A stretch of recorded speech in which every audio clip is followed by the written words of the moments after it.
पूर्व एनएसए यानी राष्ट्रीय सुरक्षा सलाहकार एमके नारायणन ने भारत चीन सीमा विवाद पर द हिंदू अखबार में एक आर्टिकल लिखा है।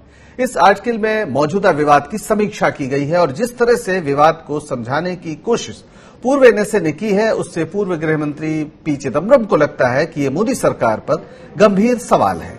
जिसके बाद चिदम्बरम ने एक के बाद एक लगातार 3 ट्वीट किए और मोदी सरकार से इसका जवाब मांगा। चिदम्बरम ने पूछा है कि क्या जेआईसी को खत्म करने से खुफिया मूल्यांकन प्रणाली कमजोर हुई है?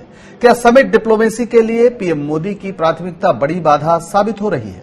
पूर्व गृह मंत्री चिदम्बरम ने यह भी पूछा कि अगर पीएम मोदी, विदेश मंत्री और एनएसए ने पूर्व एनएसए एमके नारायणन का लेख पढ़ा है तो उनका जवाब क्या है? सुरेंद्र राजपूत कांग्रेस के नेता हमारे साथ जुड़ गए हैं इस सिलसिले में बात करने के लिए।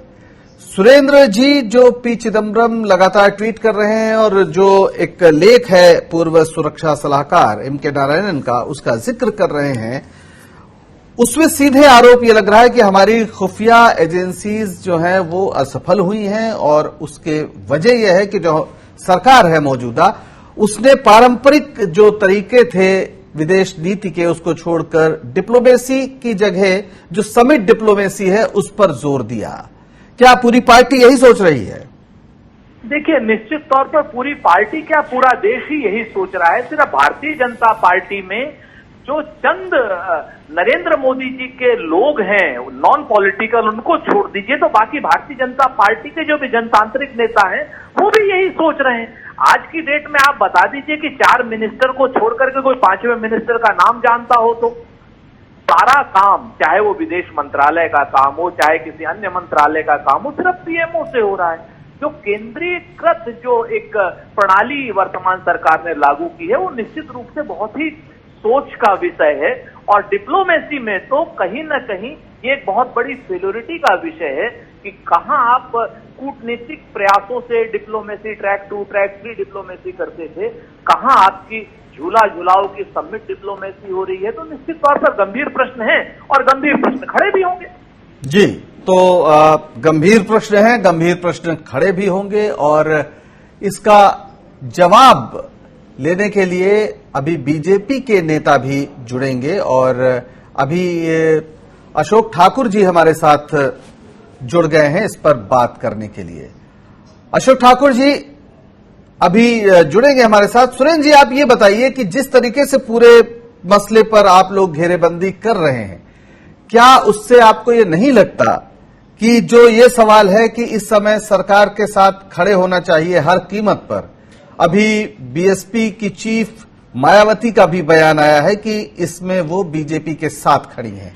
क्या आपको नहीं लगता कि इससे देश में जो एक स्वर में बात उठनी चाहिए वो नहीं उठ रही है? ये जो आरोप हैं, इन आरोपों का क्या जवाब है आपके पास? देखिए, ये बहुत ही तुच्छ किस्म के आरोप हैं। निश्चित तौर पर हम भारत की सरकार के साथ, भारत की सेना के साथ एक स्वर में कंधे से कंधा मिलाकर के खड़े हैं, लेकिन भारत की सरकार और भारत की सेना के साथ खड़े होने का कदापि ये मतलब नहीं कि हम भारतीय जनता पार्टी से उनकी कमजोरियों पर प्रश्न न करें।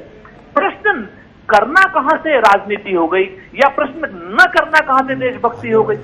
जहां पर प्रश्न किया जाएगा राजनीतिक व्यवस्था में, भारतीय जनता पार्टी से प्रश्न होंगे, बल्कि देशद्रोह की बात या देश से बाकी चीजों की बात तो यह है कि प्रश्नों के जवाब न दिए जाएं लोकतांत्रिक व्यवस्था में। दुर्भाग्य से इस वक्त प्रश्नों के जवाब नहीं दिए जा रहे हैं।